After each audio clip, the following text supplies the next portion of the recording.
April 6 എൻ്റെ പിറന്നാളായിരുന്നു. അന്ന് ഞാൻ എടുത്ത തീരുമാനമാണ് ഈ വർഷം സ്കൂൾ ഓർക്കുമ്പോൾ 10 കുട്ടികളുടെ വിദ്യാഭ്യാസ ചെലവ് ഞാൻ എടുക്കുന്നുള്ളത്. എൻ്റെയൊക്കെ ചെറുപ്പത്തിൽ ഒരു ബാഗ് 3-4 കൊല്ലം ഞാൻ യൂസ് ചെയ്യും. സിബ് മാറ്റിയിട്ടും തുന്നിയിട്ടൊക്കെയാണ് 3-4 കൊല്ലം എത്തിക്കുക. മറ്റുള്ളവർ ചിത്രങ്ങളൊക്കെ ഉള്ള കാർഡ്ബോർഡ് കൊണ്ടുവരുമ്പോൾ ഞാൻ ഈ വില കുറഞ്ഞ കാർഡ്ബോർഡാണ് ഉപയോഗിച്ചിട്ടുള്ളത്. ഇതിൻ്റെയൊക്കെ വിഷമം എനിക്ക് നല്ലപോലെ അറിയാം. അതുകൊണ്ട് ഇപ്രാവശ്യം സ്കൂൾ ഓർക്കുമ്പോൾ കുട്ടികൾക്കൊന്നും വാങ്ങിച്ചു കൊടുക്കാണ്ട് സാമ്പത്തികമായിട്ട് ബുദ്ധിമുട്ടുന്ന 10 കുടുംബങ്ങളെ ഞാൻ കണ്ടുപിടിച്ചിട്ടുണ്ട്. അവർക്ക് ഞാൻ ഒരു കൊല്ലത്തേക്കുള്ള എല്ലാം എത്തിച്ചു കൊടുക്കാൻ പോവാണ്.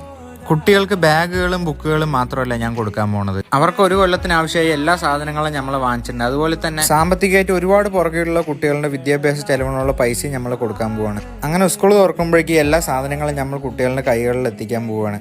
അടുത്തുള്ള സ്കൂളിൽ പോയി 2 കുട്ടികൾക്കുള്ളത് നമ്മൾ അവിടെ ടീച്ചർമാരുടെ കയ്യിൽ ഏൽപ്പിച്ചിട്ടുണ്ട്. ബാക്കിയുള്ള കുട്ടികളുടെ വീട്ടിൽ പോയി അവരുടെ കൈകളിൽ ഏൽപ്പിച്ചിട്ടുണ്ട് ഞാൻ. മച്ചന്മാരെ, നമ്മളിന്ന് 10 കുട്ടികളുടെ പഠന ചെലവാണ് നോക്കിയിരിക്കുന്നത്. പക്ഷെ അടുത്ത കൊല്ലം ഇതേ സമയമാകുമ്പോഴേക്കും നമ്മൾ 100 കുട്ടികളെ ചെയ്തിരിക്കും.